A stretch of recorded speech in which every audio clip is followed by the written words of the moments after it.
Okay, look, let's just get it. First of all, let's go back to what I was saying. Thank you very much, 100,000 subscribers. Clearly, hitting 100,000 subscribers does not fix YouTube issues. It just makes it things 1,000 times worse. Here's the point when it comes to the streams. I'm now going to have to delay it a week because I need a good stream to be able to explain it. Yes, right. So, as I found out when I was away, when you do live streams and you leave them up as public videos, your on-demand videos get screwed views-wise. I've been wondering for a while why this was happening with my videos, and thankfully somebody reached out and let me know, and then I did a litmus test by sheer accidents, simply because I was away. And yes, I don't know why it does that. So here's what we're going to do. Again, there is a link in the description right now, and that is where I'm going to have to start a whole new channel, and that is where, for the short term, archived version of this podcast are going to go. Probably not this one, but yeah, so that's the point. So not for a couple of weeks. I want to make sure there's a crossover period. That's where I'm going to put all archive versions of the show. And eventually, once I've migrated enough people across, we're going to start streaming on Twitch. Now, I'm very worried about this because I make no money from my YouTube channel at all. The only money I make is from Super Chats. And I can't lose that, because if I lose that, I'm not going to be able to afford to do the podcast anymore. But at the same time, if I want my YouTube to try and flourish, which I do, I can't keep doing the what do you call it? I've lost my train of thought because someone's being an asshole in the comments. Let me start again. Man, this is a bad day. So yeah, if I don't make money from doing my podcast, I can't do it anymore. And I know you can do it on Twitch, but obviously we've got to start the audience again. One of the reasons I get decent numbers on here is because of the subscriber count. So that's what's going to happen in due course. I don't know why YouTube is so anti-streaming. But that's, what can I do? Unfortunately, the information is there. So YouTube channel, it will be available as a podcast if you still like to check it out that way on SoundCloud and iTunes and Spotify and everything like that. But it will, eventually we're gonna try and do it on Twitch. And again, if it doesn't work out and I start losing money, I'm gonna have to rethink. But yeah, I've got to try and figure something out, and this is the only way I can come up with. And of course, the cool thing about Twitch is if you've already got an Amazon Prime membership or subscription, which a lot of people do, there are certain things you can get from that. Unfortunately, I can't respond to all the super chats you did in the last video because I now can't access them. Like I can't, there's no way for me to be able to read them unless, of course, where I can read them, and I will go and do that. But I have no idea. When it dies on my end, the whole thing just dies. So, if you did do a super chat there, if you just do it in a normal chat in this one, and I will trust you and I will get back to you. But again, I can't help it if what do you call it? YouTube is an asshole. I can't. We've got to try something new. So again, if you're trying to watch this after the fact, you can't. No point me saying that because you weren't able to hear this, especially because the original link is now dead because YouTube screwed us over. On that note, let's start talking about wrestling. I think I'll probably just talk about this again on the next show rather than this absolute. Well, let's just call it what it was, a clusterfuck from start to finish. But shout out to my man Dan Lemon in the super chat who says, welcome back. Thank you, Dan. You may mean welcome back from holiday, but of course you may also mean welcome back from this absolute nightmare of trying to actually get YouTube to do what is now one of the most common technological things there is. Oh well, let's move on. Again, welcome to Simon's Pro Wrestling Show. Please like the video, share the video, give me a subscribe if you haven't already. I know we've gone past 100,000 subscribers, but it's like a dangling carrot, and I just want to keep on going. What else do we do? I have merchandise, simon.bigcartel.com. Shout out to pinsandknuckles.com and pinsandknucklesmerch.com for always supporting Simon's Pro Wrestling Show. And yeah, thanks. I have to shout out to my patrons, patreon.com/Simon316. Again, my channel doesn't even exist without those guys. They are the reason it exists. So I've got to say thank you to those. And again, yeah, if you don't want to do that, you want to support the thing, Super Chat is right there. That is what Super Chat is there for. You can ask whatever you want. You can say whatever you want. You can call me a bored asshole. If you want to steer the conversation in a different direction, that is the way to do it. And my man Mark Lambert apparently did a Super Chat in the last video who says, what is next for the Undisputed Era if they lose all their gold in Portland this weekend? Well, I don't think it's something we need to worry about overly. The group's been together for 3 years plus. You could break them up now without much fanfare. You could get a few cool stories out of it. Yeah, I think that, you could carry it on, which would be great.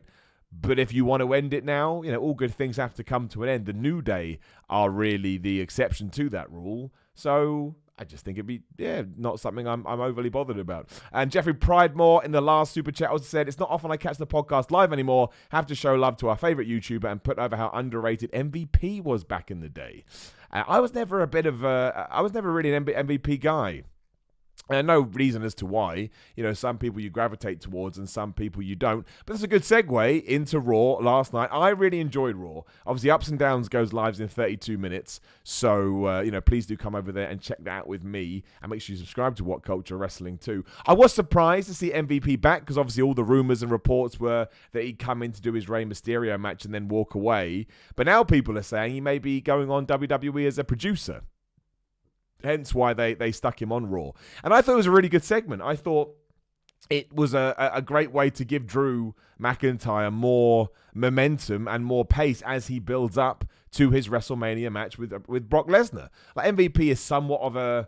I think he's been away so long that there's probably some fans that aren't aware of his WWE run, but people like you and I absolutely do. And just to see, Drew McIntyre not fall for his nonsense, kick him in the face, do a little bit of a dance afterwards to show that he's the fun-loving Drew McIntyre, it worked perfectly well. Obviously, we have to get through Super Showdown before you can actually get stare-downs between Drew and Brock. So, if it's going to be McIntyre... Like, we go back to what happened last week. I wasn't particularly fond of Mojo Rawley getting destroyed after I thought I was meant to buy into his shtick. But again, it's still good for Drew. And right now, Drew is the number one priority on Raw. There's no two ways about it. We need to get to a stage where if he does beat Brock Lesnar, which you've got to imagine he will do, people want to tune in and they want to see McIntyre as champion. He feels like a champion. He can carry the show. All of these things that your champion should do. So if that means some people have to be sacrificed in the meantime, don't think it's the worst thing in the world. So, I liked it. I thought MVP was good. I hate talk shows on wrestling. As you know, one is fine. But when somebody comes back and we feel like we need to do the VIP lounge, which is just fancy chairs in a ring. Miz TV, fancy chairs in the ring. Kevin Owens show, fancy chair in the ring. And I understand it. Just let the guy out and talk. I mean, it was kind of cool that he had bouncers and a list, and Drew McIntyre got a bit funny about that. But yeah, I never get that. That stuff always goes over my head. But otherwise, it was hard to find, and I'm a positive guy anyway, obviously, but it's hard to find negatives on Raw at all, if we're being completely honest. Becky Lynch had a 3-segment build for her program with Shayna Baszler. Some people are saying they didn't like the fact that Shayna Baszler was a vampire. I liked it. And I get it, because people are saying, well, why do we have to do these hokey angles and these over-the-top angles to... try and get Shayna Baszler over. And you're correct. All of her work in NXT should be what got her over. And if you're trying to get her across to the Raw audience that may not have watched NXT, will do it with clips and do it with the commentators and do it with her just coming out and explaining. But WWE is more of a shot on the arm kind of a company. So somebody probably said, well, if nobody is really aware of Shayna Baszler, she can come out and be a vampire and bite into Becky Lynch's next, and then everybody will know she's a badass. So that's why mostly I was all right with it, because I know everything Shayna Baszler has done. I'm a massive Shayna Baszler fan, which you will know if you watched any of my work. So, to see her come out and just do something so dastardly, and to have this ridiculous moment where Becky Lynch leaves in an ambulance before coming back in an ambulance without being arrested, proper Grand Theft Auto stuff that was, I couldn't help but enjoy it. And it was very Stone Cold Steve Austin-esque. People don't really like it when you say that, but he always used to get arrested and then came back in a Zamboni and try and attack. The only difference was she didn't attack the person that had caused all this, but that's okay. It's February the 11th. We have like 6 weeks till WrestleMania. You don't want to rush it. So I enjoyed it mostly. I thought it was a great visual when she came up with blood all in her mouth. She looked like a crazy person. She looked absolutely bonkers, so... yeah, I'm fine with it. I thought it was fun. I thought it tied in. And again, out of everything that we were doing on Raw in terms of building up to Mania, that's the one that got the most coverage. I don't believe it's going to be the main event. I think Drew versus Brock will be the main event, unless they do a switch with Roman Reigns, which I'll talk about later on too. But ultimately, it got me invested in that match straight away. I don't mind a bit of hokiness in my wrestling. It is professional wrestling. And on that subject, Alex D in the super chat says, was that a vampire spot, Simon? I kind of just took it as Shayna just biting her neck. I don't know. You've taken me a little literally there, my friend. It wasn't a vampire spot. No, it was me joking around. I don't actually think they're going to make Shayna Baszler a vampire. Although I love the fact that you thought I did mean that. But obviously that's what vampires do. They bite. Not even, well, if I'm wrong, I'll have egg on my face next week, but I don't think even WWE would go in the direction of taking someone that has the legitimacy of Shayna Baszler, being a former UFC fighter, and turning them into a vampire. That would be too much. That if they do that, that is taking everything they did in NXT and just absolutely crapping on it. So no, I don't actually think she was a vampire. I'm just saying she did a vampire type thing. But I appreciate that you worried that she may have been. And maybe she will. Maybe she'll start a whole group. Maybe the 4 horsewomen will become the 4 vampires. And we'll finally do that match. And it will be the undead versus the normal people. But the vampires will win. Because the only way you can beat a vampire is what? Stake through the heart? Sunlight? Don't have to worry about that. WWE's outdoors at WrestleMania 37. They just announced it. There's your feud.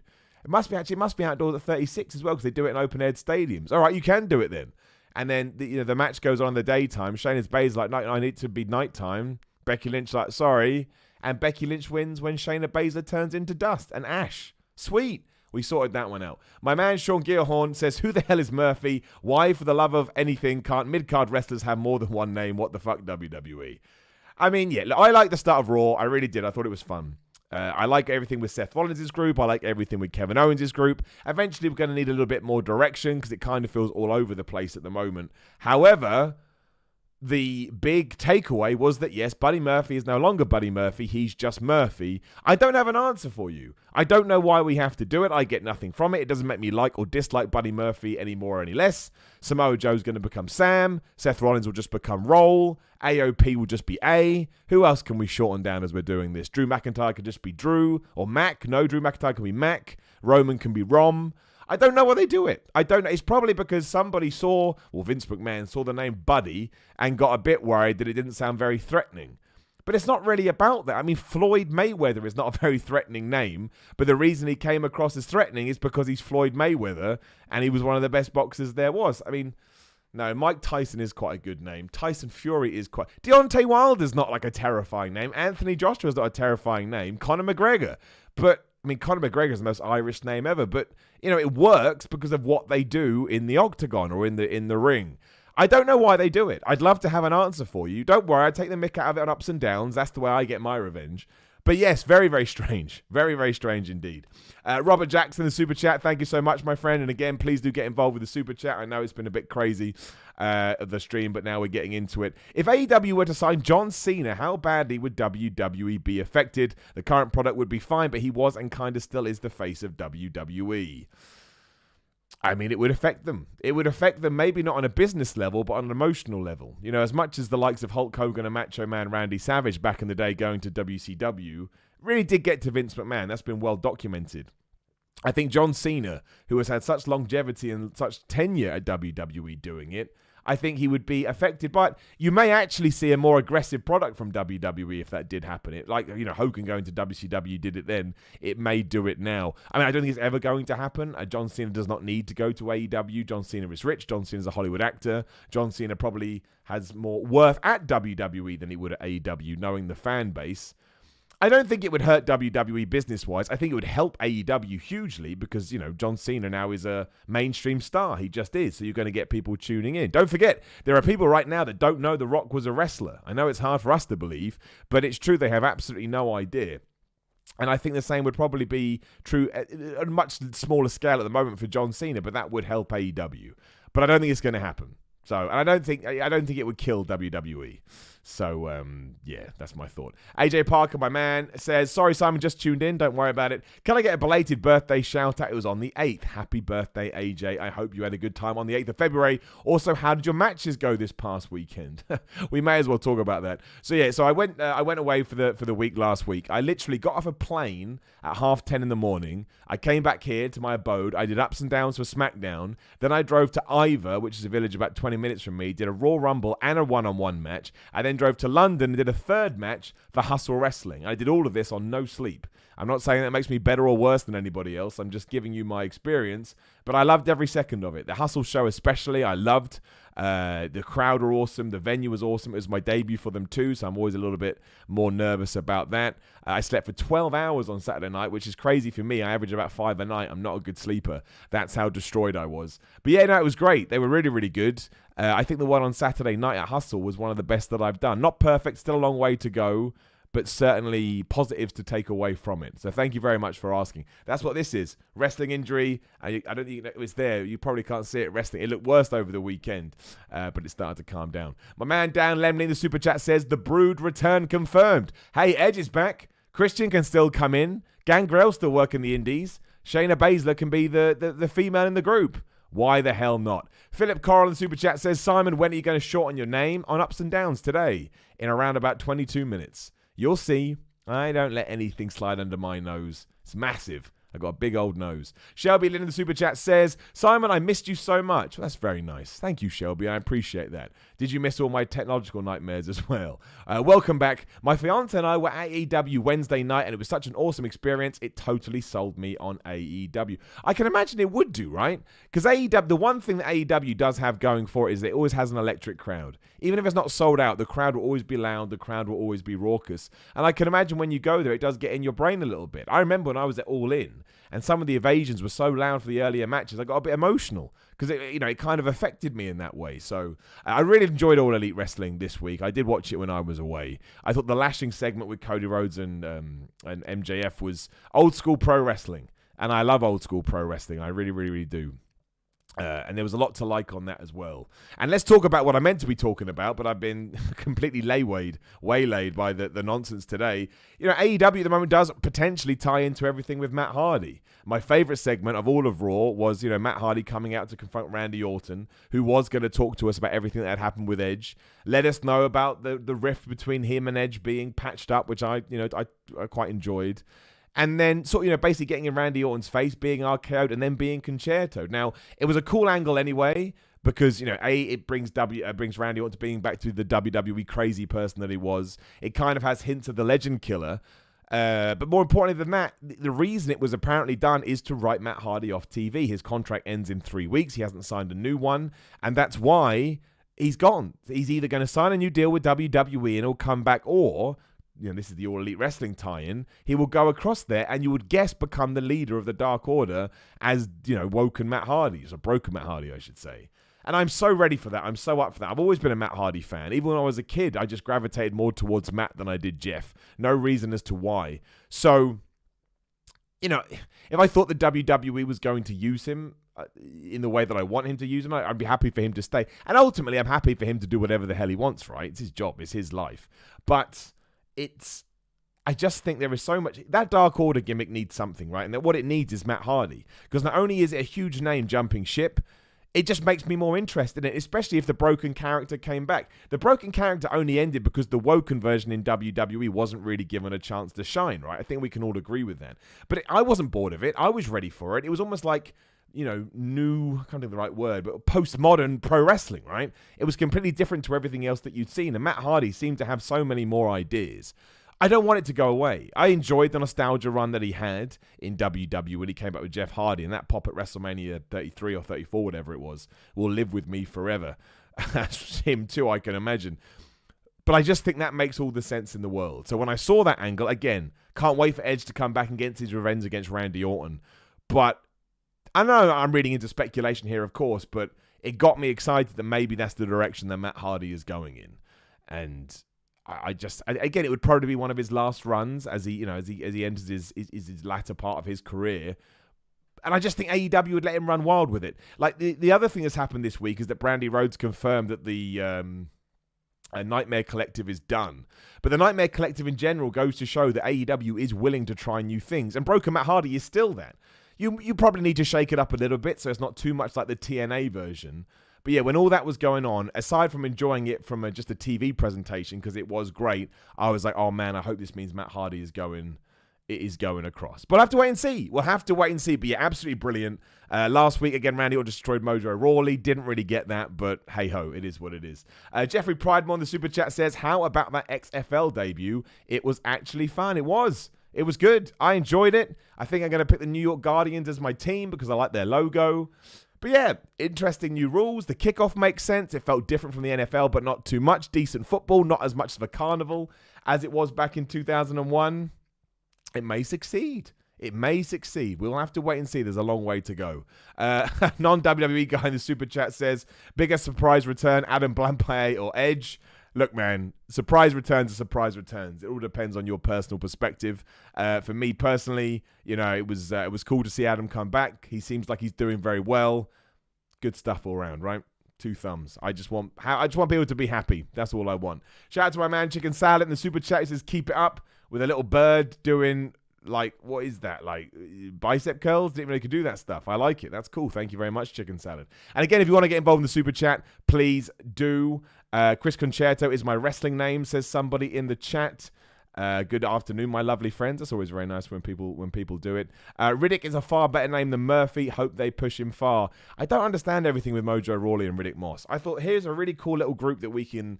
You know, Riddick Moss can watch Mojo Rawley's back. Mojo Rawley can have a decent run with the 24/7 championship. That will make the 24/7 championship feel different. Maybe we'll start having proper matches and giving that title a bit more respect.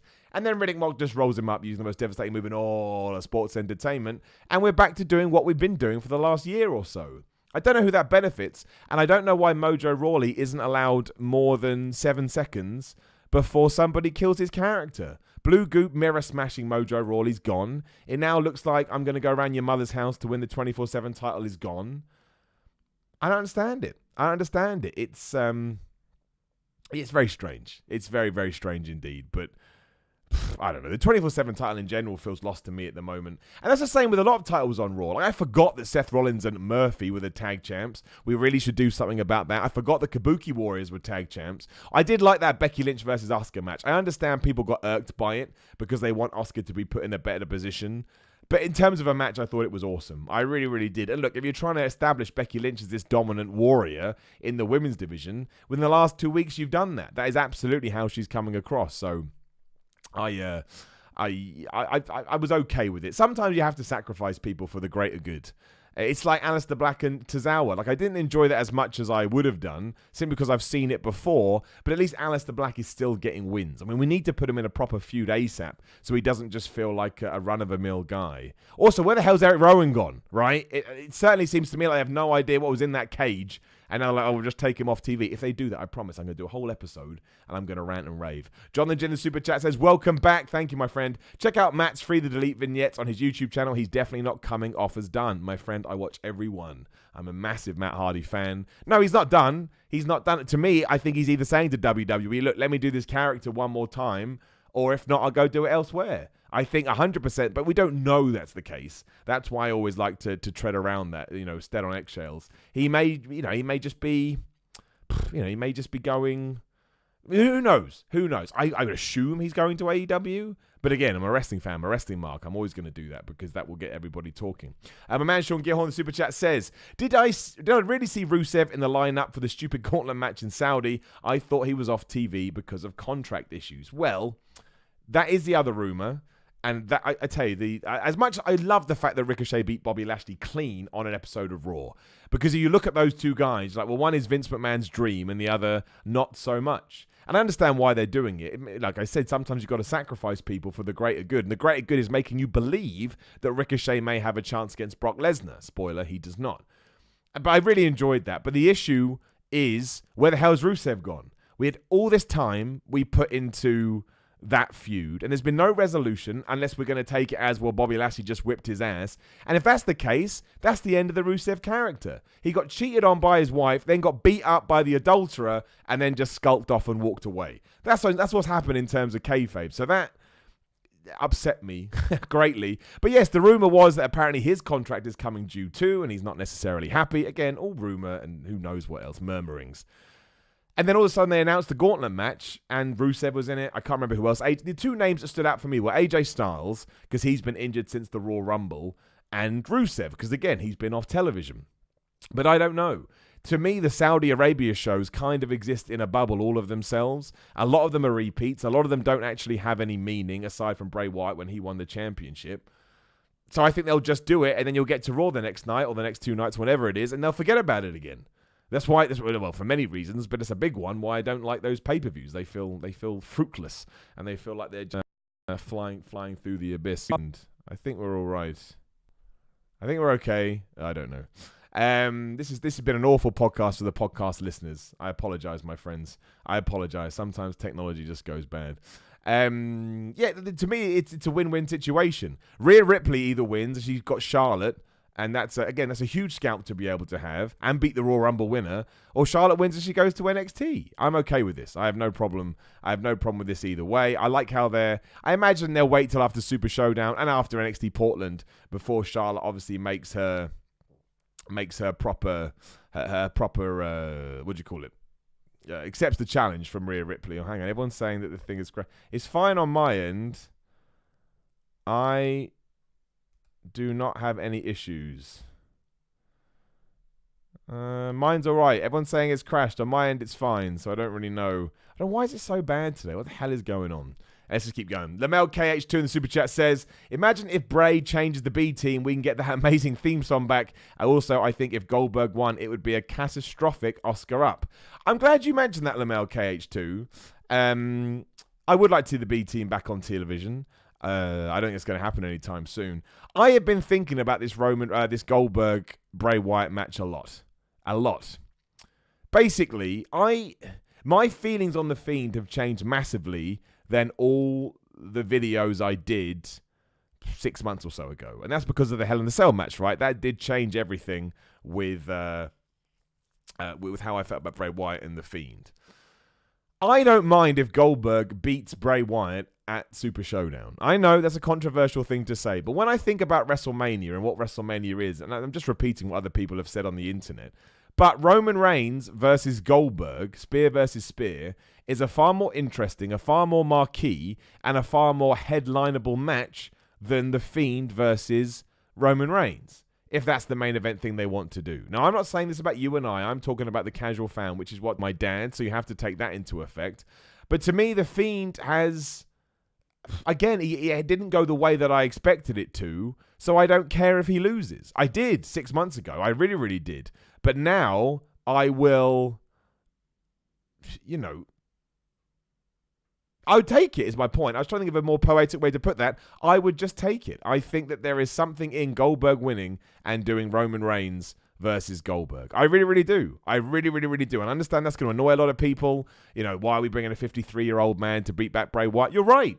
You're 100% correct, and I'm thinking very short term here. I just can't think why else they would do that match. How do you get out of Bray Wyatt and Goldberg if Bray Wyatt's winning without utterly destroying Goldberg, and then you're going to struggle next time you bring him back? Like, his aura was already affected at Super Showdown last year with the Undertaker match. It was bad. Everyone has said it. Undertaker said it. Bill Goldberg said it. It's just a fact. A fact is a fact. You're not going to get any more money out of doing Goldberg versus Sting here. So I don't know. I honestly, I think he's going to win. I really think he's going to win. I could be utterly wrong. All the stuff with Seth Rollins' group, Becky versus Asuka, was awesome. Very much enjoyed Shayna Baszler. Don't understand everything with the Street Profits and Mojo Rawley. Drew McIntyre is smashing it. Angel Garza. There we go. Let's talk about him. Angel Garza. That is, I liked him on NXT anyway, but he has transitioned so effortlessly onto Raw. It's just like, this guy, don't even put him back on. You can do, but keep him on Raw. Keep him on Raw. Like, the man is pure fire. He's really, really, really good. He just, he's such a good asshole. He makes you hate him. I think he's really, really good in the ring. I don't mind a feud with Humberto Carrillo, but really, I'm just not behind Humberto Carrillo at all. I'm just not. He's just nothing to me. And again, talking about, sacrificing for the greater good, Cedric Alexander took that role this time. Cedric Alexander was the guy that took it. But you need to get Angel Garza over with this crowd, and wins and victories do it, even though sometimes WWE doesn't believe that wins and losses matter. They do. I don't know what happens when Andrade comes back, but I think Garza is great. I really, really think Garza is great. He just got something. Again, I enjoyed him in NXT. I'm enjoying him now. Thumbs up all round. Just a good start, solid match as far as I'm concerned. Ricochet thing, surprising but good. Randy Orton, the best thing on the whole damn show. Don't understand Aleister Black, Becky Lynch, stealing the ambulance, and then the main event. So yeah, genuinely, you'll see on my Raw ups and downs. It goes live in 6 minutes, 7 minutes. Make sure you come across. I just enjoyed myself. And sometimes people say I look for downs. I wouldn't say I look for downs, but I try and be balanced. I think it's important. But look, WWE and Raw are smashing it right now. They just are. Not everything is great, but the main storylines are great. There's new people I'm able to get invested in. We get a lot of decent matches because the in-ring talent is awesome. And I'll, again, to balance that out, I say SmackDown feels like it's gone the opposite way. I don't mind SmackDown. It's a very easy watch at 2 hours, but you get the same storylines, the same matches. Roman Reigns versus Baron Corbin is still going on because I think that WWE has decided if that doesn't happen, aliens are going to attack. And somehow keeping that program going is creating a barrier around the earth to stop them.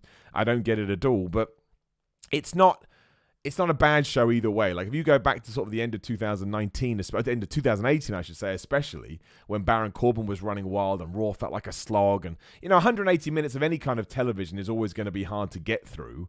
But I think, aside, you're always going to be a bit worn out because your brain gets tired. It's a great show, Raw, right now. I'm looking forward to WrestleMania.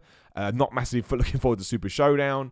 There's a pay-per-view in between that. The rumor is there's going to be an Elimination Chamber match at that pay-per-view, which would make sense. They do that all the time. This is all good for me. This is ticking a lot of boxes. And as we mentioned a minute ago, I think Charlotte Flair winning the Rumble has added a bit of spice, given that she's going after Rhea Ripley. It opens the door for Shayna Baszler versus Becky. Also opens the door for Bayley versus Sasha Banks. They're 3 great women's matches. Rhea, Charlotte, and those other 2, I think, really pad out's the wrong word, but just make that card far more better than it could have potentially been otherwise. So yeah, all round, Raw was awesome. Topped off by, like I say, not only a great angle with Randy Orton and Matt Hardy, but also this idea that maybe Matt Hardy is now pretty much a lock-on to go to AEW and become the leader of the Dark Order. And then straight, I'm not down on the Dark Order as much as some people, but as soon as that does happen, I am 10 times behind the Dark Order. If we get woken and broken and crazy stuff, Matt Hardy's really good at that. He just gets it. Oh, man, it excites me. It really, really excites me, but we will see.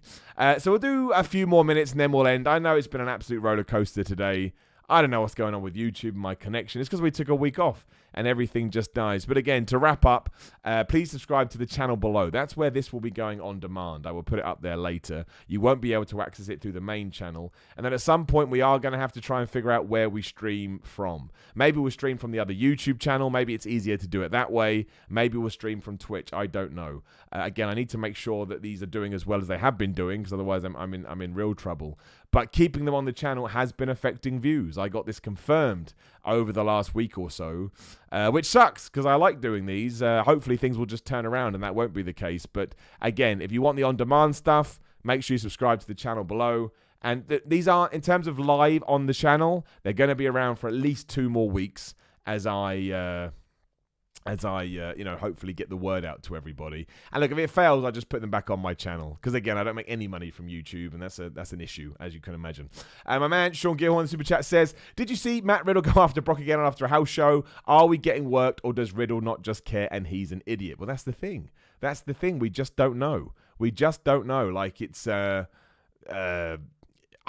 Riddle is such an interesting... I've talked to Matt Riddle before, and he does not care. He really does not care. So you either... He doesn't care what WWE has said to them, or it's a work. But Brock Lesnar doesn't seem the type of guy to be doing these kind of backstage works. But I did see it, and he did say he's going to retire him. We will find out. See how he gets pushed, and see how he gets, worked. And I don't know. My man Bushman says, happy to Bishvat. How good is your Hebrew?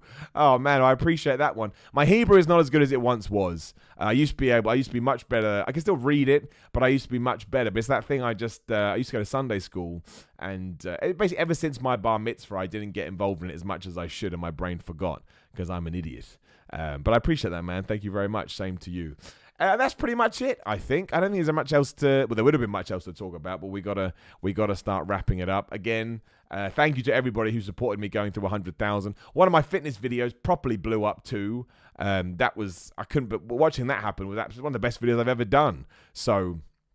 That was very, very kind. We're certainly going to do more fitness videos going forward. Ideally, what I'd like to do now is fitness and wrestling. I'd be all right with that. Fitness and wrestling would make me very happy, but we shall see. So, yes, there will be another live podcast on Thursday. Hopefully that one will be fine. and the video on demand I will put over on. What I'm hoping it happens is that because I'm going to start unlisting these videos, because they're unlisted and not public, it won't affect my other videos. We'll see how the one later does. I know how well those videos usually do. Again, 100,000 subscriber special. And we'll take it from there. But I appreciate your support during this very interesting time. As like I say, I try and double down on my own channel. Doesn't affect anything else. Just like a personal project, a passion project, a side project that I'm doing. And it does require some risks, because you don't risk things, you don't get anything. And we'll finish off with my man Matthew Fletcher in the super chat that says, I understand that business is business and the WWE talent deserve their spot, but do you feel like shorter shows for actually selling off their pay-per-view rights to a different network? What I'm hoping that does mean is that we get shorter shows. There's going to be a massive backlash, and there's going to be plenty of controversy because, if you've been paying $9.99 a month and all of a sudden you're asked to pay, I don't know, $50 or whatever it could be, it wouldn't be that much, but pay for a different streaming service, you may feel a little bit torn. But it doesn't tie into Raw and SmackDown, but from a pay-per-view point of view, yes, absolutely. It means that we can hopefully go back to 3.5, 4 hour pay-per-views max. Look, the thing is, talking from a completely third-party point of view, pay-per-views don't feel special anymore because they only cost $10 a month. And actually, they cost less than $10 a month, because for $10 a month, you get NXT, NXT UK, old Raw, old SmackDown, all these different things. If all of a sudden you're just paying for a singular pay-per-view, WWE has to go out of their way to make it worth your while. And I think sometimes they don't do that because they know, we're just going to throw it on the network. It's going to be interesting. We'll have to see. We're going to have to see what goes down. But it's going to be interesting. I think we're in for a transitional period in WWE over the 6 months. But I do believe, if Raw could be cut down to 2 hours, I think Raw would be a fantastic wrestling show. I think it's good right now already. But again, those last 60 minutes are tough. You get that down to 120 minutes, it's smiles all around. And on that note, I want to thank everyone. Look, I'm so sorry for all the nonsense, and it affects me just as it affects you. I know it's frustrating. We'll be back on Thursday at 1 p.m. GMT, so make sure you tune in then. 100,000 subscriber special going live at 7 p.m. GMT tonight, so make sure you check that out. I found it quite fun. Hopefully you will do as well. Thank you for supporting all my videos. Thank you for all the patrons. Thank you to everybody on my Twitter at Simon316, Instagram at Simon316. If you buy merchandise, Big Cartel, SimonMiller.BigCartel.com. Loads of stuff. I just appreciate it all. And next time we will figure out what happened with this stupid connection, and hopefully we'll make it work. My apologies again for the podcast listeners who are going to have this all over the place. Make sure you head over to What Culture Wrestling now for ups and downs for Raw. I will be in the chat. I will fix all my issues, and I will see you next time. Where's my button? There it is.